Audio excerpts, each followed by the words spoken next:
heart, I love you.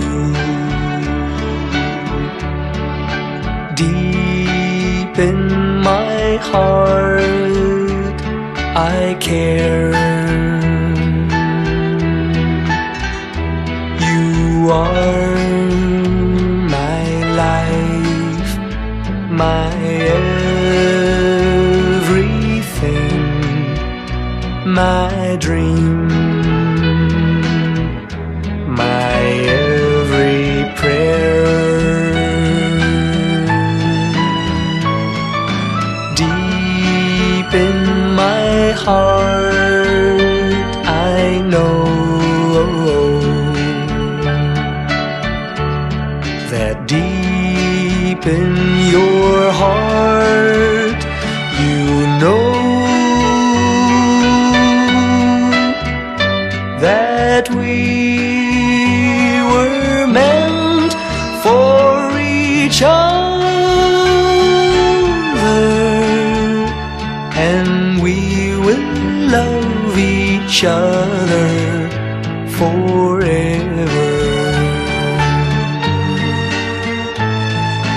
Deep in my heart, I know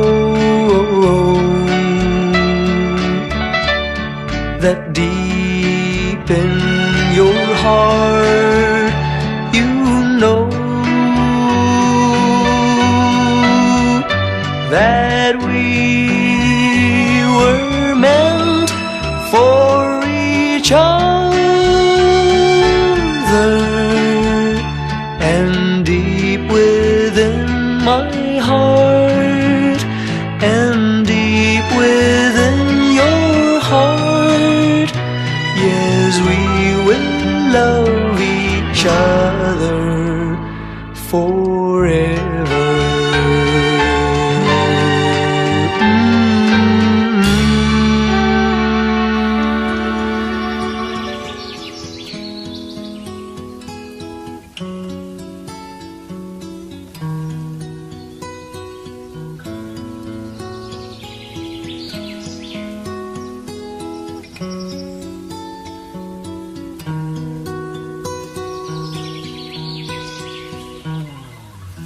Kung ang buhay ay isang umagang nakangiti,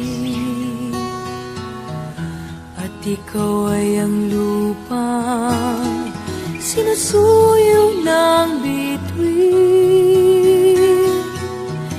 di mo man siling ang langit, di mo man siling, ito'y nandirito pa rin. Kung ang lahat ay may katapusan, itong paglalakbay ay makakarating din sa paroroonan, at sa iyong paglisan, ang tanging pabaon ko ay pag-ibig.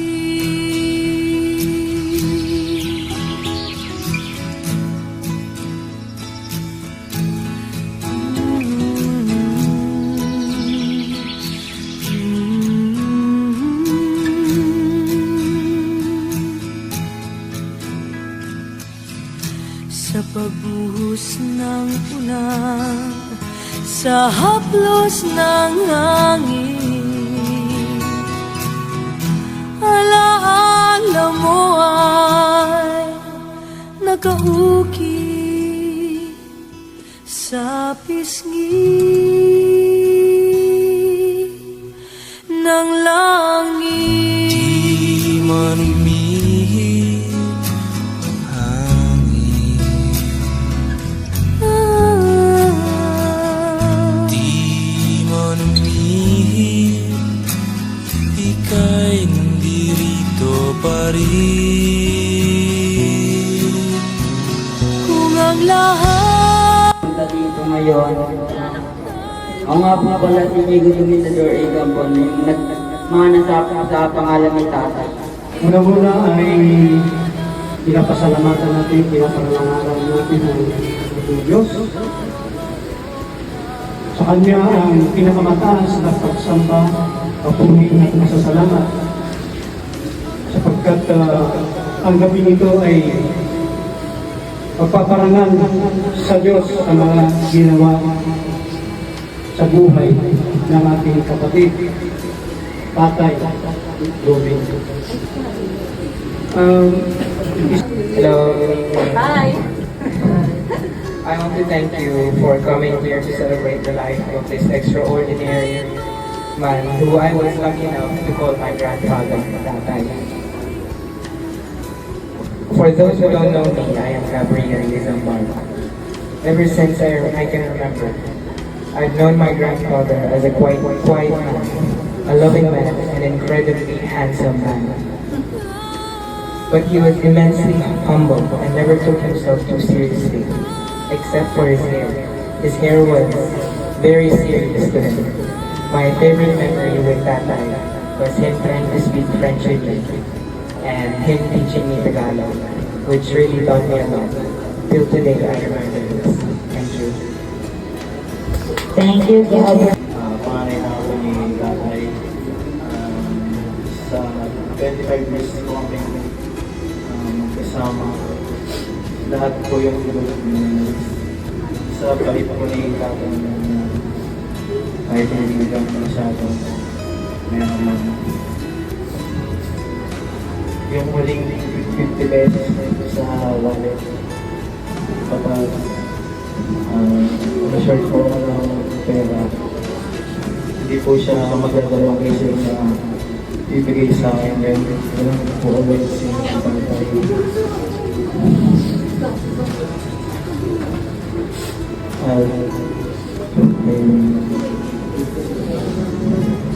Tuwing alis ako ng bahay, may tatay na nagtatanong kung saan ako pupunta. Uuwi po ako ng bahay, may sasalubong na tatay na tatanong kung kumain ako o pagka sa trabaho. Pero sa mga susunod siguro ng araw, yun ang pinaka-mamimiss ko dito sa mga bahay na sa tatay natin. And alam mo, masaya na si tatay ngayon dahil alam naman po natin lahat na malapit siya sa Diyos. Yun lang po. Kami po, maraming salamat po sa pagpunta nyo sa mga uncle, mga kapitbahay, mga kaibigan. Maraming salamat po at kahit sa kaming gabi ni Tatay, nagdinig po kayo. Kunti lang naman may share ko kay Tatay. Wala nung maliit ako, kasaway ako. Ako ang pinakakasaway ng anak ni Tatay. Pero once na tinignan na ako ni Tatay, medyo tatahimik na ako. Hindi tulad ni Nanay na may tama agad ako. Nanay ko yung ano yan, pero si Tatay hindi. May sinasaka ko ni Nanay, pero si Tatay hindi. Siya ang mag-aawat. Hindi ko lang makalimutan, napaiyak ko si Tatay isang beses. Isang beses ko siyang nakita umiyak.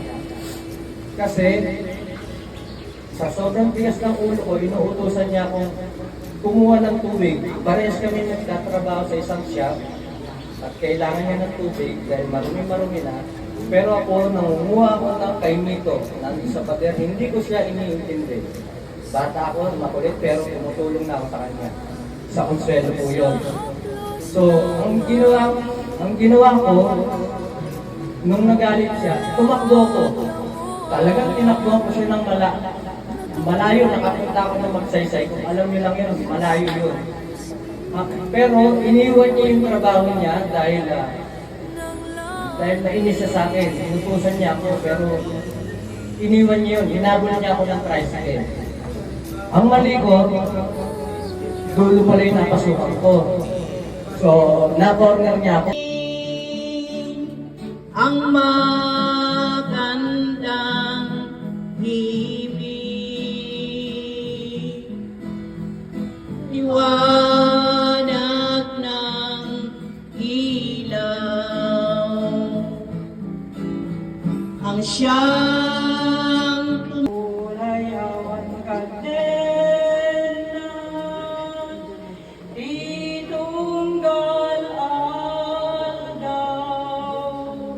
tunay pa'y tawenan, iti aglabasen, di muntun kunaen, ang malipatan ka, inggat ng paltanen. Kanayon nga at kakanya, impay dulin mo nga ayat, nga isuking paay mo, abagyagan.